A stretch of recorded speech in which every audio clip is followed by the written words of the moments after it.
Answer সদস্যদের দাবি মেনে নেওয়ার পরেও তারা কেন আন্দোলন থেকে সরে আসলো না? উত্তর সোজা, তাদের দাবি এবং তাদের উদ্দেশ্য এক ছিল না। ছাত্রদের প্রতিরোধের পরে যে ছাত্ররা বিবৃতি দিল যে আওয়ামী লীগের দোসর এখনও এই দেশে আছে, সেইটা একরকমের সঠিক বলেছে। ভিডিওর শেষে সেই জিনিসটা বলবো এবং প্রথমে কিছু বলার চেষ্টা করব। স্বরাষ্ট্র উপদেষ্টা সহ দুজন সমন্বয়ক ছিলেন এবং সকল উপদেষ্টারা ছিলেন আজকে সচিবালয়ে। সেখানে সিদ্ধান্ত ইতিমধ্যেই তারা নিয়েছিলেন যে তাদের রেস্ট প্রথাটা বাতিল করে দেবে। অর্থাৎ ৩ বছর পর পর যে চাকরির ৬ মাসে তারা বিরতি যায়, এই ৩ মাসের বিরতিটা সত্যি আসলে কষ্টের। সেই জিনিসটাকে ইতিমধ্যে বাদ দিয়ে দিয়েছে এবং তাদের জাতীয়করণের ক্ষেত্রে কি কি সুপারিশ লাগবে না লাগবে সেটার জন্য কিন্তু ৭ সদস্যের কমিটিও গঠন করে দিয়েছিল এবং ৭ দিনের মধ্যে সেটার একটা রেজাল্ট দিতে বলা হয়েছিল। অর্থাৎ তাদের যে দাবি ছিল মোটামুটি অনেকটাই মেনে নেওয়া হয়েছিল এবং জাতীয়করণের করার জন্য ৭ সদস্যের কমিটিও করা হয়েছিল। তারপরেও তারা আন্দোলন থেকে ফিরে আসেনি, যার ফলে আজকে সন্ধ্যায় যে আমরা ভয়াবহ পরিস্থিতি দেখতে পেলাম, যেটা আমরা কখনোই কামনা করছিলাম না, যে এই সময় আবার আরেকটা পাল্টা আঘাত, পাল্টা আক্রমণ এগুলো আসছে, করতে হবে, এই জন্য মানুষ কিন্তু মোটেই প্রস্তুত ছিলাম না। বিশেষ করে আমরা প্রস্তুত ছিলাম না। আনসার গ্রাম প্রতিরক্ষা বাহিনী গত দুদিন যাবৎ আন্দোলন করে আসছিল, এক দফার দাবিতে আন্দোলন করে আসছিল এবং আজকে ১২টার পর থেকে সচিবালয় ঘেরাও করে রাখে এবং বা সচিবালয়ের ৫টা গেট, সেই ৫টা গেট তারা দখল করে রাখে এবং কাউকে ঢুকতে এবং বের হতে না দেওয়ার জন্য তারা কমিটমেন্ট করে এবং পরিস্থিতি খুবই উত্তপ্ত একটা অবস্থায় নিয়ে আসে। সেটা আমরা সবাই দেখেছি। তাদের দাবি ছিল তাদের দাবি আদায় না হওয়া পর্যন্ত তারা ঘরে ফিরে যাবে না।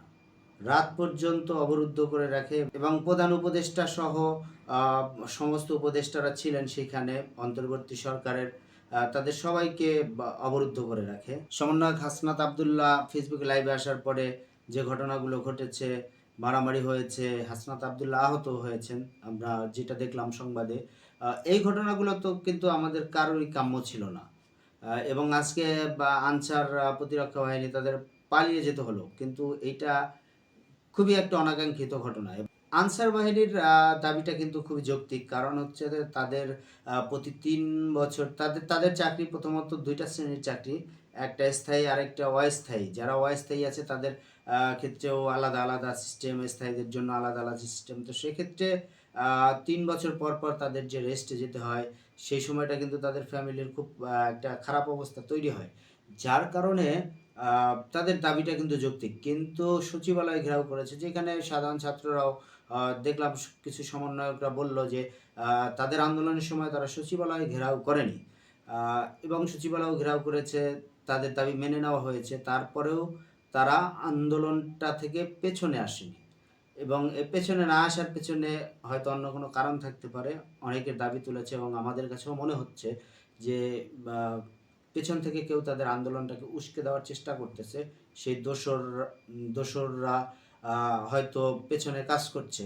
কিন্তু এখানে আরেকটা ব্যাপার বলার আছে, সেটা হচ্ছে যে দোসরদের তাড়না করার জন্য যে সাধারণ ছাত্ররা বের হয়ে আসছিল তখন এবং এখন, সেই ক্ষেত্রে সেই সাধারণ ছাত্রদের সাথেও কিন্তু আজকেও দেখা গেল বা ইতিমধ্যে দেখা যাচ্ছে যে আরেক শ্রেণীর দোসর কিন্তু তাদের সাথে গা ভাসিয়ে সঙ্গ দিয়ে চলছে, ছাত্রদের সুযোগটা নেওয়ার চেষ্টা করছে। সেই জিনিসটা থেকে কিন্তু এখনও ফিরে আসার সময় আছে, ফিরে আসতে হবে। স্বার্থান্বেষী মহল চাঁদাবাজি করেই বেড়াচ্ছে, তারপরে বা বিভিন্ন অফিস দখল ইত্যাদি ইত্যাদির মতো ঘটনাগুলো কিন্তু ঘটছে, যেটা এক রকমের একজনকে সরিয়ে দিয়ে আরেকজনকে জায়গা করে দেওয়ার মতো কিন্তু হয়ে যাওয়ার মতো একটা অবস্থা। এটাকে লাগাম টেনে ধরতে হবে। এটাকে যদি লাগাম টেনে না ধরা যায় তাহলে পরিস্থিতি আরও ভয়াবহ হবে এবং এই সাধারণ ছাত্রদের যে আকাঙ্ক্ষিত একটা ব্যাপার সেটা ভুলণ্ঠিত হবে, বাংলাদেশের ভবিষ্যৎ অন্ধকারে চলে যাবে। আরেকটা ব্যাপার, আজকে প্রধান উপদেষ্টা ডক্টর মোহাম্মদ ইউনূস জাতির উদ্দেশ্যে ভাষণ দিয়েছেন। সেই ভাষণে সামগ্রিক একটা সমস্যার যে চিত্র, সেই চিত্রগুলোকে তুলে নিয়ে আসা হয়েছে এবং উনি বলেছেন যে সেই জায়গাগুলো সংস্কার করবে। সেই ক্ষেত্রেও আমরা আশাবাদী থাকব যে সেই ব্যাপারগুলো উনি দ্রুতই পদক্ষেপ নেবেন, দ্রুতই হাত দেবেন এবং সেগুলো আমরা দেখব।